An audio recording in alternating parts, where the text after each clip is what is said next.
পূর্বস্থলী ২ নম্বর ব্লকের পূর্বস্থলী স্টেশন সংলগ্ন একটি মাঠে বর্ধমান পূর্বের বিজেপি প্রার্থী অসীম সরকারের সমর্থনে রাজ্যের বিরোধী দলনেতা শুভেন্দু অধিকারী একটি সভা করলেন মঙ্গলবার।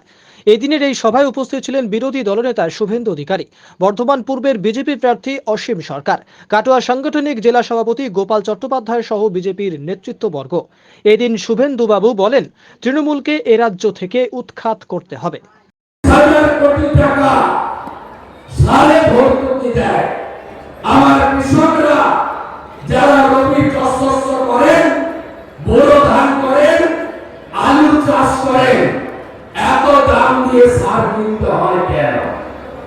মোদীজি ভারত সরকার এমএসপি করেছেন 2350 টাকা।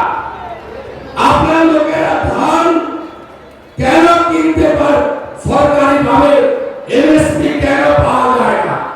কেন প্রত্যেক বস্তা ধান থেকে 8 কেজি 10 কেজি করে ধন্না বাদ দেওয়া হয়?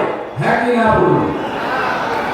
কেন কৃষকদের সঙ্গে সর্বনাশ করছেন? জ্যেষ্ঠ মন্ডল রাইস মিলের মালিক, এখানেও আছে সুব্রত পাল, এরা মিলে কৃষকদের ফলস অ্যাকাউন্ট খুলে কোটি কোটি টাকা, 600 কোটি টাকা ধান চাষিদের বঞ্চিত করে ভুয়া অ্যাকাউন্টে তুলে দেয় কেন্দ্রীয় সরকারের টাকা। অন্নদাতা ভগবান কৃষক বিজেপিকে আনুন। শুনে রাখুন, ছত্তিশগড়ের ভোটের আগে ইস্তাহারে অমিত শাহ গিয়ে বলেছিলেন বিজেপি এলে 3100 টাকা কুইন্টাল ধান সরাসরি আমরা কিনব। 3100 টাকা কুইন্টাল ছত্তিশগড়ে তাই হচ্ছে। আপনি জানেন নরেন্দ্র মোদীজি 12 কোটি অন্নদাতা কৃষক তাদেরকে প্রধানমন্ত্রী কিষাণ সম্মান নিধিতে বছরে 6000 টাকা করে দেন। এই রাজ্যে নথিভুক্ত কৃষকের সংখ্যা 71 লক্ষ। রাজ্য সরকার 21 লক্ষ নাম পাঠায়নি। রাজনৈতিক কারণে 50 লক্ষ কৃষকের অ্যাকাউন্টে পশ্চিমবঙ্গে মোদীজি 6000 টাকা করে বছরে পাঠাচ্ছেন। আমরা বলি না যে অসীম সরকারকে ভোট না দিলে আপনার পিএম কিষাণ সম্মান নিধি বন্ধ হয়ে যাবে। আমরা বলি না, কারণ এটা সরকারের টাকা, কারণ পৈতৃক সম্পত্তির টাকা নয়। আর তৃণমূল মায়েদের ভয় দেখাচ্ছে। এখানে একটা মন্ত্রী আছে, এই মন্ত্রীর গুণের শেষ নাই। এদের বলা হয় মিথ্যা শয়তান। দেখলে ভাজা মাছটা উল্টে খেতে জানেন না, পান্তা খায়, মুড়ি খায়, ওগুলো ছবি তুলে ছাড়ে।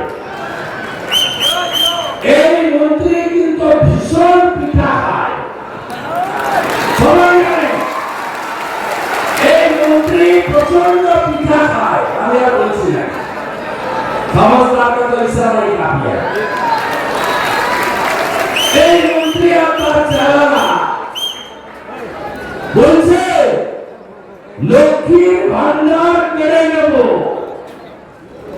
লক্ষ্মীর ভান্ডার যেন ওদের বাপের টাকায় দেয়। আপনাদের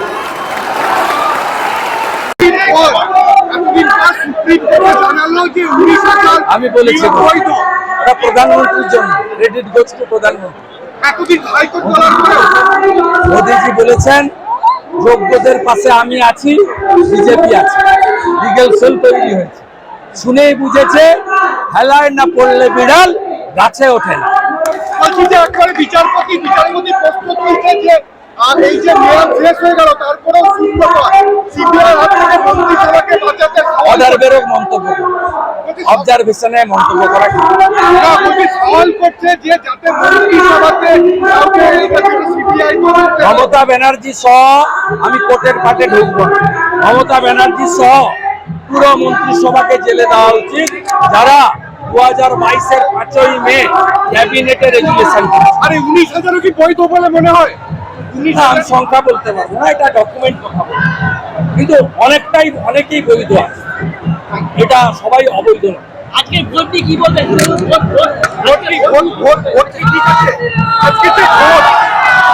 টুকটাক চেষ্টা করেছে রানীনগরে, রঘুনাথগঞ্জে, খুব বেশি করতে পারেনি।